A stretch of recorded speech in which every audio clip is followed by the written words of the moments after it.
여러분 반갑습니다. 오늘은 지난 주일 말씀에 이어서 말씀을 전하겠습니다. 지난 주일에 예수님이 하늘로 올라가실 때 제자들이 하늘을 자세히 쳐다보고 있을 때 흰 옷 입은 두 사람이 제자들 곁에 서가지고 갈릴리 사람들아 어찌하여 서서 하늘만 쳐다보느냐, 너희 가운데 하늘로 올리신 예수는 하늘로 가심을 그대로 오시리라. 구름 타고 가신 그대로 구름 타고 오시라, 그런 얘기인데, 예수님께서 제자들을 통해서, 제자들의 삶을 통해서 영으로 제자들에게 오신다는 그런 뜻은 이미 이루어졌고 그런 내용입니다. 그러니까 오늘날 많은 그리스도인들은 성경을 보지 않고 2000년 전에 하늘로 올라가셨던 구름 타고 가신 예수님을 저 하늘에 둥둥 떠다니는 구름 타고 오시리라고 그렇게 재림 예수를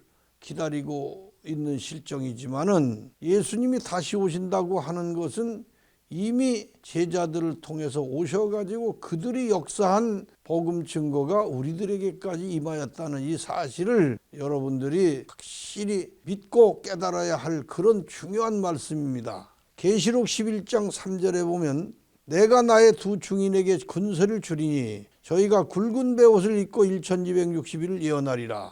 1260일이란 뜻은 예수님이나 예수님의 제자들이 핍박당하고 고난받는 기간을 말한 것인데, 성경이 인정을 못 받고 핍박을 받는 등 슬퍼하는 그런 기간이 1260일이에요. 1260일은 바벨론 역사를 상징한 것이며 이스라엘이 핍박받은 기간이기도 해요. 예수님께서 고난받는 기간이 3년 반인데 그 3년 반을 날짜로 계산할 때 1260일이에요. 사도들이 예루살렘에서 이스라엘 백성에게 핍박당하는 기간이 또 3년 반으로 1260일입니다. 로마 천주교가 권세를 잡았을 때 그리스도인들을 핍박하고 초대교회를 무너뜨리면서 교회를 말살하는 그런 가혹한 핍박을 했습니다. 그것이 주후 538년부터 주후 1798년까지니까 딱 1260년이 되는 것입니다. 사도행전 1장 12절의 말씀을 읽겠습니다. 제자들이 감람원이라 하는 산으로부터 예루살렘에 돌아오니 이 산은 예루살렘에서 가까워 안식일에 가기 알맞은 길이라. 감람원은 예루살렘 동쪽에 있는 산입니다. 안식일에도 거기는 걸어가도록 허락될 수 있는 거리입니다. 유대인들은 안식일에는 많이 걷는 것도 일하는 것으로 금지된 것이에요. 예수님도 자주 감람산에 가셔서 기도하시고 여기서 주무시기도 하고 기도도 하시던 그런 곳이었어요. 그리고 또 거기서 잡히셨어요. 그런 곳이 감람산입니다. 근데 제자들이 그 산으로 간 거죠. 사도행전 1장 13절 말씀입니다. 들어가 저희 유하는 다락에 올라가니 베드로, 요한, 야고보, 안드레, 빌립, 도마와 바돌로메, 마테와 및 알페오의 아들 야고보, 셀롯인 시몬, 야고보의 아들 유다가 다 거기 있어. 다락이라고 하는 그 예루살렘에 있는 마가의 다락방으로 가룟 유다를 제외한 예수님의 11 제자가 다 그곳에 유숙하며 모여있던 곳입니다. 그곳에서 가사를 전폐하고 따라다니며 말씀을 듣고 배우던 사람들, 병고침을 받았던 사람들, 이런 사람들이 예루살렘을 떠나지 말고 하나님의 주실 약속의 성령을 기다리라는 예수님의 말씀대로 순종하며 그곳에 머물렀던 것입니다. 사도행전 1장 14절에서 15절까지 말씀을 읽겠습니다. 여자들과 예수의 모친 마리아와 예수의 아우들로 더불어 마음을 같이 하여 전혀 기도에 힘쓰니라. 모인 무리의 수가 한 120명이나 되더라. 그때 베드로가 그 형제 가운데에서 일어서서 가로되, 그곳에 그 마가의 다락방에 유하며 머물렀던 사람들이 한 120명이었다고 해요. 마가의 다락방이 꽤 넓었던 것입니다. 그곳에 예수님의 어머니 마리아와 동생들도 한마음 한뜻이 되어 예수님의 말씀을 믿고 약속의 성령을 기다리며 전혀 기도에 힘썼던 사실은 오늘날 우리들이 모여서 기도할 때에도 저들의 모습을 본받아야 할 것입니다. 12란 숫자의 뜻이 있어요. 그 숫자의 뜻이 1은 빛이고 2는 분리하다. 그래서 빛으로 분리해낸 백성, 이런 뜻이 12입니다. 120명이란 숫자가 된 것도 그 가운데 하나님의 섭리가 있는 것은 12제자를 데리고 일하시던 예수님께서 십자가에 죽으시고 40일 계시다가 하늘로 승천하셨어요. 그리고 이제 성령이 마가의 다락방에 순종하여 기다리던 그 사람들에게 임할 때 그 성령을 받을 사람들을 120명이라고 했어요. 그러면 12에다가 공을 하나 덧친 것입니다. 그러면 한 차원 높은 숫자다, 그런 얘기죠. 사도행전 1장 16절 말씀입니다. 형제들아, 성령이 다윗의 입을 의탁하사 예수 잡는 자들을 지루한 유다를 가르쳐 미리 말씀하신 성경이 응하였으니 마땅하도다. 베드로가 120명의 그 성도들 앞에서 말했던 것은 12제자 중 예수를 팔고 자결한 가룟 유다의 자리를 채워야 할 필요성을 말하려 한 것입니다. 시편 41편 9절에 나의 신뢰하는 바 내 떡을 먹던 나의 가까운 친구도 나를 대적하여 그 발꿈치를 들었나이다. 예수 잡는 방법을 대제사장들과 장로들에게 코치해가지고 예수님을 십자가에 죽게 했던 유다의 배신을 예언된 성경 말씀이 응한 것이라고 말하는 이때의 베드로는 주께서 잡히시던 밤에 3번 부인하던 나약함에서 벗어나 마태복음 16장 18절의 말씀을 성취시키고 있는 것입니다. 너는 베드로라. 내가 이 반석 위에 내 교회를 세우리니 음부의 권세가 이기지 못하더라. 베드로는 이제 가룟 유다와 상대성 인물로 표현되고 있습니다.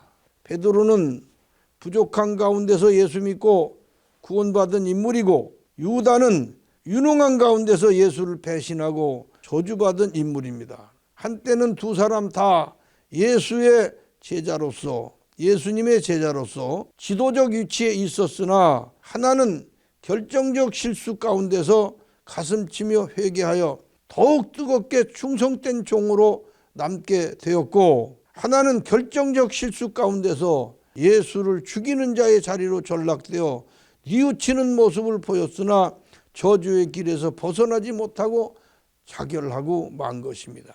이 같은 일이 이 두 사람의 일뿐이 아니고 예수 믿는 사람 가운데 계속 일어날 수 있는 본보기가 되는 말씀이다, 그런 얘기입니다. 사도행전 1장 17절 말씀입니다.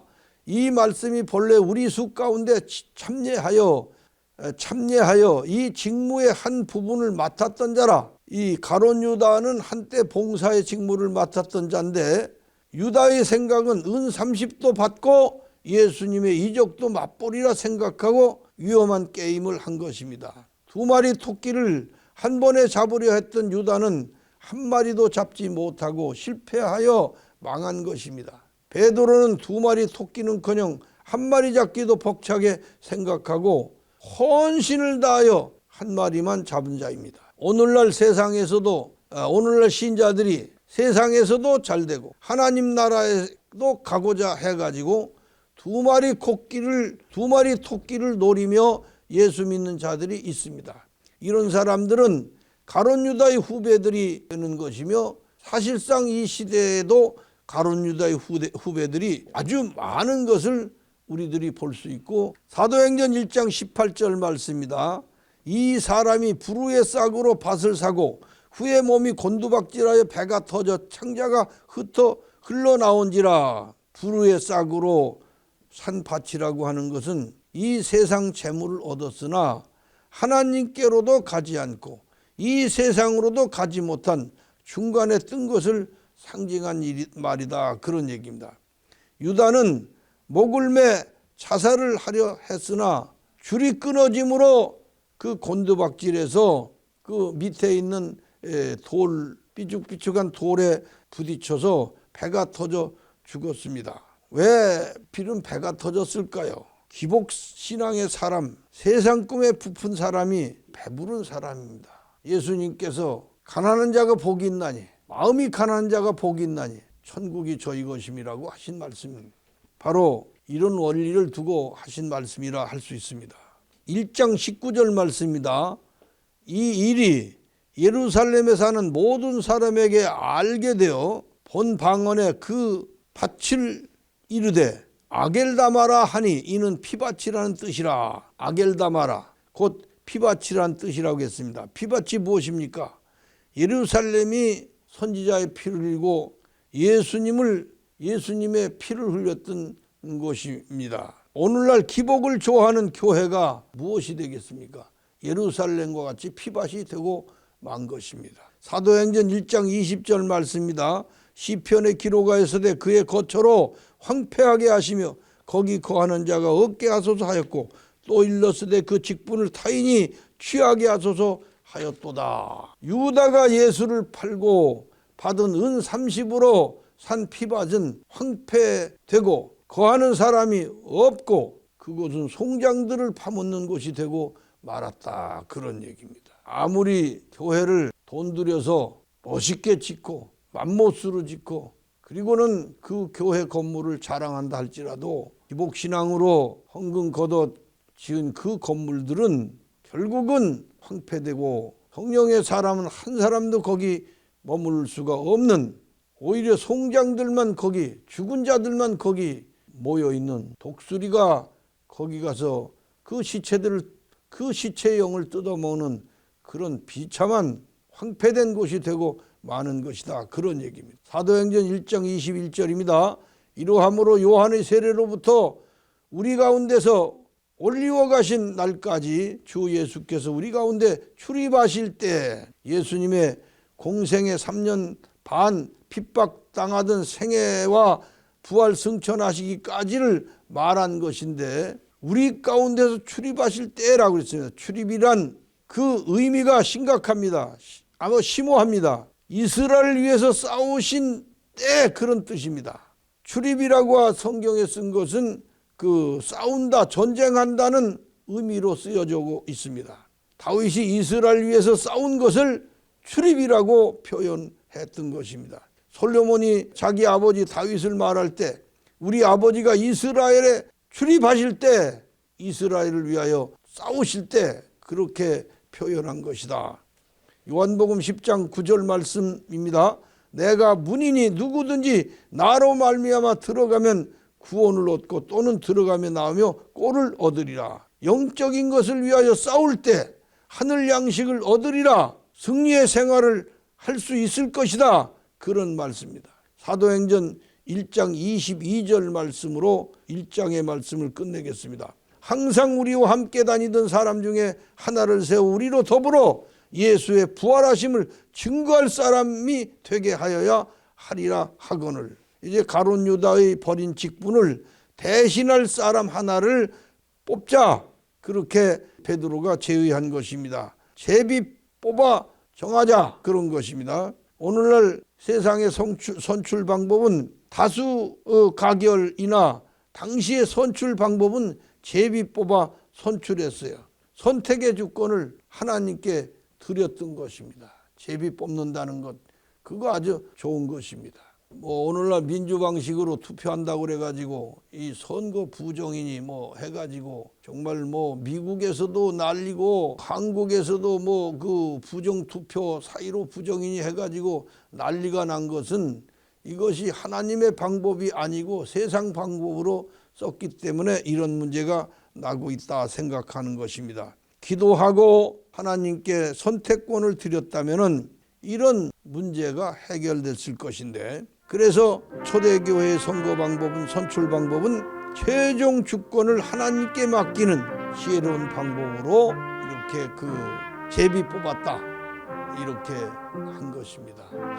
오늘날도 선거 방법을 이렇게 바꾼다면 얼마나 좋을까요? 오늘 여기까지 말씀드리고 다음 주일에 다시 말씀드리겠습니다. 고맙습니다.